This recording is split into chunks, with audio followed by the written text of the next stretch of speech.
But I think we are we've never made a full statement on global warming, so we've tried to avoid anything we don't think we can really make a good attempt.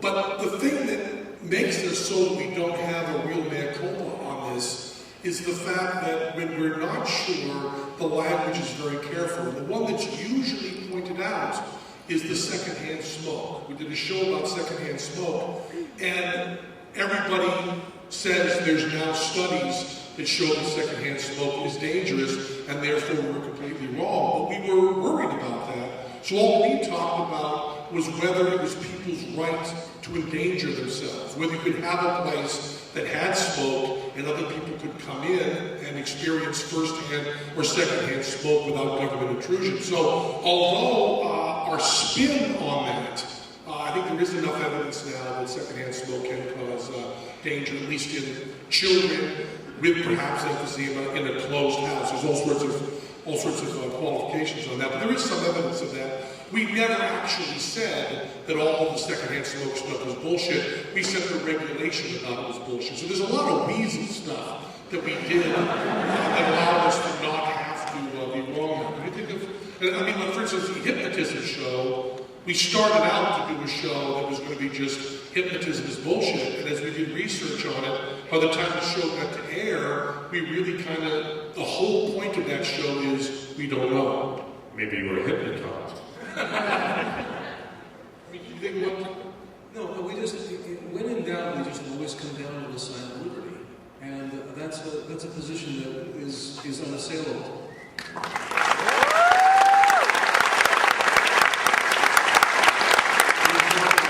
I think there's a couple other shows. Are there any shows that, like the Great White Whale for you, ones that you want to do that you can't get your hands on, you can't figure out how the approach to it, whether you're not doing it for any other reason?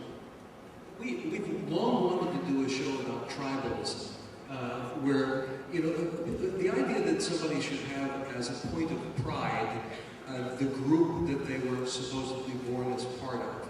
It seems to us very anti-American.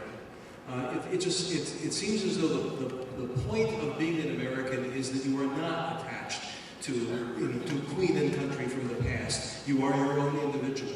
And we wanted to do a show about that for quite a while.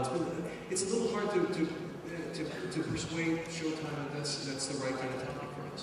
Well, the problem with that topic is that once you say that people shouldn't have white pride, you almost have to say that there shouldn't be any other kind of pride. And we do not believe in any pride in any ancestry whatsoever if there's not a group that you chose to belong to.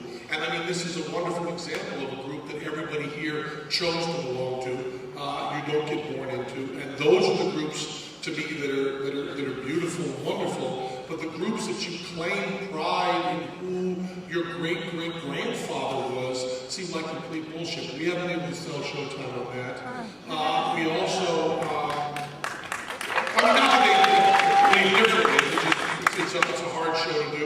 We haven't done TSA yet because there are legal implications. You can't shoot video there legally. But we may, if we do season 9, we really very much want to try to do TSA because that's just, I mean, that's a big stinking fucking pile of bullshit.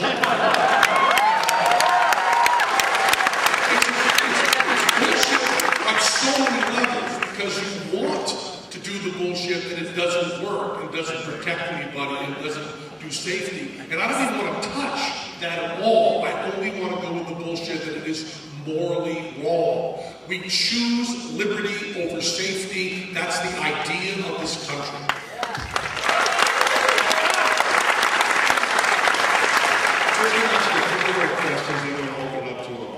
Scientology is.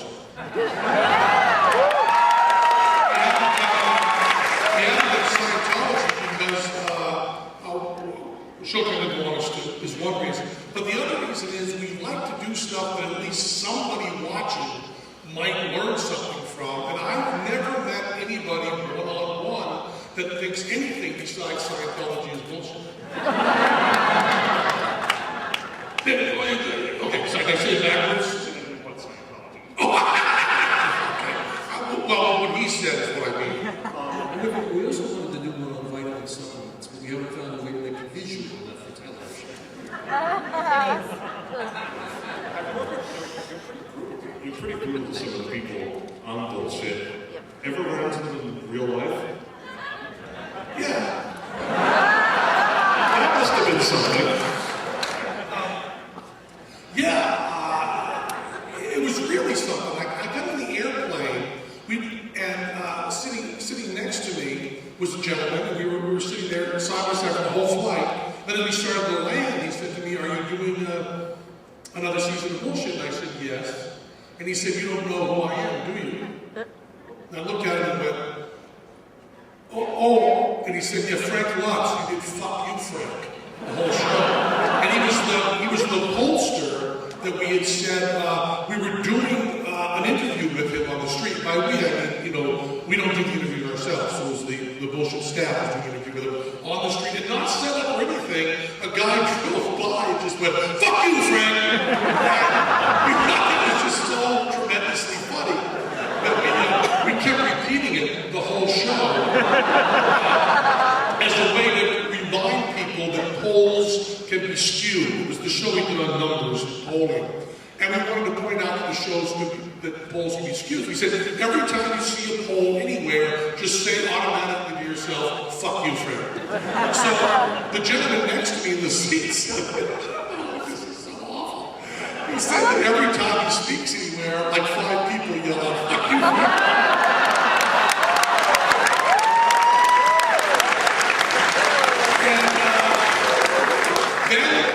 The punchline of this story is pretty remarkable. We walked through the terminal, and I didn't back down on anything that I'd said on the show because I didn't disagree with him, and he didn't say anything.